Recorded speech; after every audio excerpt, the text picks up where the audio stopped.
में हैं तो जम्मू कश्मीर पुलिस और तहकीकाती एजेंसियों की कार्रवाई की भी बात करते हैं। आपको याद होगा कि गुज़श्ता दिनों जहां पर साबिक वजीर जम्मू कश्मीर के बाबू सिंह जो काफी वक्त से फरार चल रहे थे, लापता थे, और हवाला मनी केस के सिलसिले में पुलिस ने उनका पीछा किया, कार्रवाई हुई और कठुआ से जब इनकी गिरफ्तारी गुज़श्ता दिनों हुई तो अब जाकर उनकी मुश्किलें मजीद बढ़ती जा रही हैं। चूंकि जम्मू कश्मीर के अंदर NIA की तर्ज पर काम करने वाली और हाल ही में तश्कील दी गई स्पेशल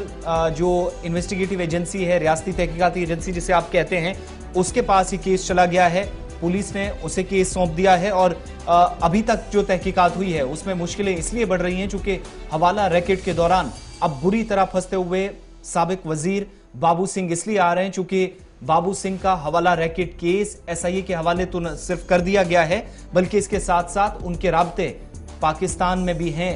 पाकिस्तान में भी कुछ लोगों के साथ वो राब्ते में थे। ये खुलासा तहकीकात के दौरान हुआ है और ये भी पता चला है कि कुछ सामान काबिल एतराज मवाद जो कि उनके पास पहुंचाया गया, इससे पहले ये पुलिस की तरफ से अभी तक जो तहकीकात हुई है उसमें पता चला है। इसके अलावा अब जब कार्रवाई हो रही थी तो हाल के दिनों में पुलिस ने यह भी कहा कि वो इसलिए फरार हो रहे हैं चूंकि कुछ ना कुछ गैर कानूनी अमल उनकी जानिब से अंजाम दिया गया है। चूंकि हवाला मनी केस के सिलसिले में उन्हें 2 से 3 मरतबा नोटिस गया था, पुलिस के सामने हाजिर होने को कहा गया था, लेकिन जब ये सारी चीजें नहीं हुई और तकरीबन 6.9 लाख रुपए जब पुलिस और दीगर एजेंसियों के हाथ लगे तो इस केस में उनका नाम आया। अब जाकर उनकी मुश्किलात में मुसलसल इजाफा हो रहा है। कठुआ से गिरफ्तारी के बाद सिर्फ 3 दिनों के अंदर एक और खुलासा हुआ है कि न सिर्फ सरहद पार वो लोगों से राब्ते में थे बल्कि इस केस को जिसे तूल देने की मुसलसल कोशिशें की जा रही थी, इसमें डायरेक्टली वो इसलिए भी इन्वॉल्व होते नजर आ रहे हैं चूंकि कुछ सामान भी उनके पास सरहद पार से ऑलरेडी पहुंचा दिया। मिलाकर बाबू सिंह के हवाले से 3 अहम चीजें जो हैं जो बैक टू बैक इसमें मिल रही हैं। एक ये कि जो FIR दर्ज की गई थी उस FIR को हैंड ओवर कर दिया जी SIA को, स्टेट इन्वेस्टिगेटिव एजेंसी अब इसकी तहकीकात करेगी, नंबर 1। नंबर 2 जो खबर आ रही है वो ये आ रही है कि बाबू सिंह से जो पूछताछ हुई है, बाबू ने उस सिलसिले में कोई भी बात नहीं बताई और वो अक्सर सवालों को टालता रहा, कभी सेहत का बहाना बनाकर और कभी दूसरा बहाना बनाकर, इसलिए SIA को सौंपने का फैसला लिया गया। और तीसरी बड़ी बात कि जो मोबाइल फोन उनसे बरामद किया गया उस मोबाइल फोन के अंदर कई ऐसे कॉन्टैक्ट्स हैं जो सरहद पार के हैं और यहाँ पर तफ्तीशी इदारों का ये मानना है, एजेंसीज का ये मानना है, चूंकि पॉलिटिकल फिगर है, हो सकता है वो पॉलिटिकल नेचर के लोग हो, लेकिन इसमें बहुत सारे लोग ऐसे हैं जो अननोन नंबर्स हैं और आज के दिन में जब से बाबू सिंह गिरफ्तार हुए हैं तब से वो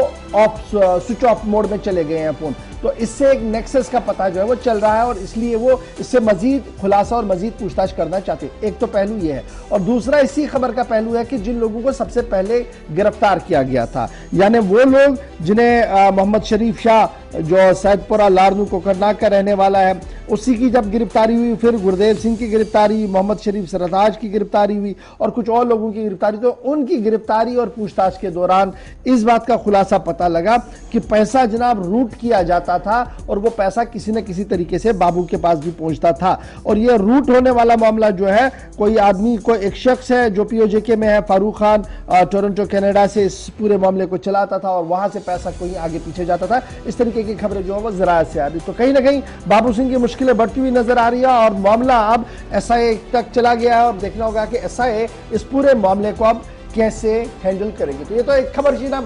पॉलिटिकल डेवलपमेंट और ये सियासत के हवाले से खबर, क्योंकि बाबू सिंह मेन स्ट्रीम लीडरों में गिने जाते थे और काफ़ी वोकल थे। 370 और 35 से ख़त्म होने के बाद सरकार के इस फैसले के खिलाफ लगातार मुख्तलिफ सेमिनार के अंदर भी बात करते हुए नजर आ रहे थे। फिलहाल